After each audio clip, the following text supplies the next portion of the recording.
Cheneys, we did it. We made it to the finale of season 2, and it's called Cold Harbor. No surprise there. Now, this one is a double-length episode, so there's a lot to cover. So in the interest of time, I'm going to shout out the channel patrons because it's a must. These fine people make the show possible. Also, a warm welcome to the newest members: Teresa Bell, IJ James, George Martz, Ayuya, Stoltz Force, Abby Horncastle, Abby and Cal, Lily Nee Waldo, and Karen Lebenz. I just want to say thank you so much for choosing to support the channel directly. I really can't thank you enough. Now, what do you say we hop right into this finale breakdown? Sound good? Great, because it's time to dive. So we ended the last episode with Mark reluctantly agreeing to meet with Cobell at the birthing cabin as an innie to formulate a plan to bust Gemma out of Lumen jail. This plan has to happen pronto because, according to Cobell, once Mark finishes the Cold Harbor file, Lumen will dispose of her. Any Mark's help will be essential to Outie Mark reaching her. But there's a slight problem. Let's get into it. So we start off the episode with Any Mark looking completely out of sorts as he's waking up to an intense conversation with Cobell. Devin and Cobell try to explain the situation, then they hand him a camcorder with a message from Outie Mark to watch and respond to in a sort of video tag. The two sides of Mark quickly realize that they have a major point of disagreement when Mark's Innie realizes that in order to help his Outie recover Gemma, he'll have to give up his own life, so to speak, and he's not too keen to do that. Now, Mark promised to reintegrate and allow their lives to fuse into one, and it sounded like a bargain to Outie Mark, but his Innie doesn't share that same opinion, and this ends up being the crux of the new conflict between the Innie and the Outie versions of Mark. Remember that creep-tastic scene from episode 9 when Papa James pops into the MDR office for a visit? The scene continues, and they turn up the volume on weird in this one. James is here apparently to get a closer look at the Innie version of his daughter, the one that tricked him and put the entire company in jeopardy. Note how he says that he was so mad about what happened that he threw a tin of candies. He keeps candies in a tin, just saying. James reveals that he doesn't love his daughter. Shocking, I know. I get the feeling that she knows that too. But what's interesting is that he says he used to see Kier in her, but that faded with time, implying that Helena was probably more of a gung-ho Lumenite as a youth, but her current enthusiasm for Lumen seems to disappoint him. And the way he's talking, it sounds like he groomed Helena to take over the company from a young age, but now he's questioning her fitness. Oh yeah, and one more thing. The whole thing about James having secret baby mamas out there, well, it turns out that this is true, according to his own words, and he sounds like he was doing this to find another heir to take her place. Yikes. Note that when Helly stands up to him, he remarks that through her behavior, he sees Kier again. So back to Innie versus Outie Mark. So Mark has a back and forth with his Innie about why he should make this massive sacrifice. Granted, Mark has lost so much and he's on the verge of getting it all back, but in the process, he created a life that he can't just dismiss. We are at an impasse, folks. So the big day arrives. Mark steps off the elevator to the darkened 7th floor and a brand new propaganda piece that seems to be telling the story of Mark's importance to the company and how his work solidifies a place for him in Lumen history. Note how they managed to depict every person that Mark knows on the 7th floor, including some who aren't. Yeah, they've been watching. Right after this, Helly enters the scene. Now, Mark is here to finish the Cold Harbor file, so Helly doesn't need to be there unless they thought it might be a good idea to have her there to keep him motivated.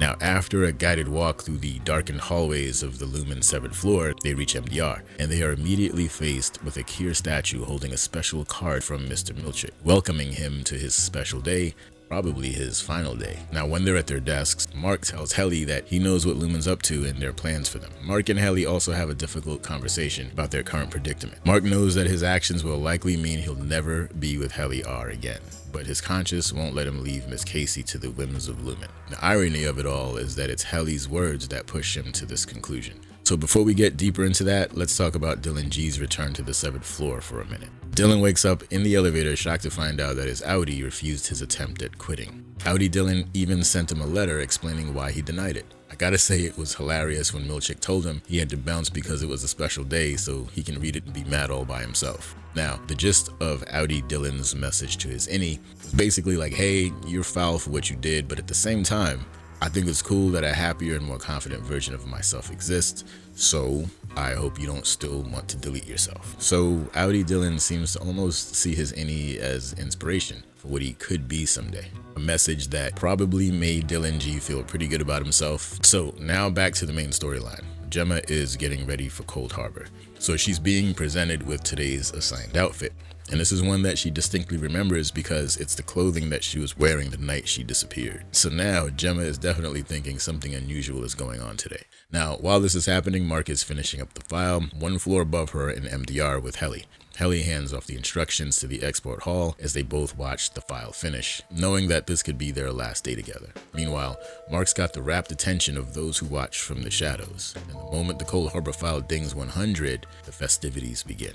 Now, just when you thought things couldn't get any stranger, Milchick arrives and he gives us a performance. It had the vibes of a game show host and a sporting event announcer, with an animatronic here that's clearly being voiced by a real person. The whole thing was as cringe as intended. There were some funny moments, but one moment that really stood out to me is when our plastic friend accuses Milchick of using too many big words again. Once again, telling Milchick to stay in your place. The fun doesn't stop there though. An actual marching band arrives, putting on a performance of a version of the Cure theme song, marshaled by Mr. Milkshake himself. So, back over to Gemma on the testing floor. Now she's being led to the Cold Harbor room by the nurse. When she arrives inside the room, she's presented with a baby's crib and she's told to take it apart. At this moment, your tinfoil should be tingling because this scene pretty much explains what Lumen's been trying to accomplish with Severance in a neat little package, and it might explain the reason why they chose her specifically. So losing a child has to be the single most painful experience in a person's life. So it would be the ultimate test of the Severance procedure, given that the main feature of this device is to separate the pain away from a person's life by letting the Audi deal with the trauma instead. Kira was essentially trying to create a pain-free life. Now this crib holds special significance to her because it's tied to the horrible event that she experienced before all of this. Now if she's able to take the crib apart without having a negative emotional response, it proves that the chip works. Simple as that. As Egan and company watch the monitor, it becomes apparent that she doesn't have any emotional reaction to what she's doing. Upstairs on the severed floor, the party continues, but all the chaos creates a perfect cover for Helly and Mark to make their move. Helly tricks Milchick into the bathroom where she tries to trap him while Mark hoofs it to the export hall to find Gemma. Milchick will spend a lot of time stuck in the bathroom, mainly because our man Dylan shows up to make his escape that much more difficult. Milchick has to know that today's events probably got him fired. I think Lumen is probably done with him at this point. Okay, so this is for all the goat lovers out there. At this point, Drummond heads towards the severed floor, apparently in preparation for something related, but he slips through a hidden door in one of the hallways, right across from the hallway to the export hall. So we get another scene with the goat rustler boss, Mammalion's Nurturable, when she arrives with a kid, and she calls it a sacrifice, but it's unclear what she means by that at this point. Drummond asks her a bunch of strange questions about the goat, implying that it must meet some standard for it to be worthy of inclusion in whatever is about to go down, and it becomes very clear that they're about to sacrifice this goat for real. And the reason being, it's supposed to accompany Gemma in her passing. Personally, I was hoping there was more to it than that, but who knows, maybe there is. I was a little disappointed in this one though. Regardless, there are incredibly powerful cult vibes emanating from this scene, and you get the sense that this happens a lot, and this goat boss would rather be doing something else. She's really not feeling any of it, but Drummond doesn't give a rat's, giving her the responsibility of shooting the goat herself.